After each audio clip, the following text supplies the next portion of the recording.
জীবনে যত বাস খাবেন তত সামনে আগাবেন। অতএব কেউ ধোঁকা দিলে হতাশ হওয়ার কিছু নাই। আমি আমার একটা ওয়াজে বলেছিলাম, ধোঁকা একজন সৌভাগ্যবান মানুষ খায়, কারণ ধোঁকার দ্বারাই প্রমাণ হয় একমাত্র আল্লাহ ছাড়া আমার দ্বিতীয় আর কেউ আপন হতে পারে না। তো তুমি যদি কখনো তোমার রক্তের আপন মানুষ দ্বারা প্রতারিত হও, স্মরণ করবা ইউসুফ আলাইহিস সালামের কথা, যিনি তার আপন ভাই দ্বারা প্রতারিত হয়েছিলেন।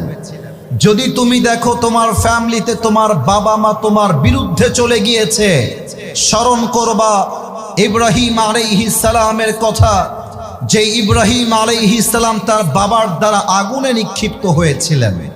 তুমি যদি তোমার জীবনে প্রচন্ড বিপদে পড়ে যাও, চতুর্পাশে বিপদ আর বিপদ, দেওয়ালে পিঠ থেকে গিয়েছে, যাওয়ার কোনো জায়গা নাই, তুমি স্মরণ করবা ইউনুস আলাইহিস সালামের কথা, যাকে আল্লাহ তাআলা মাছের অন্ধকার প্রকোষ্ঠ থেকে মুক্তি দান করেছিলেন। সুবহানাল্লাহ পড়বেন না?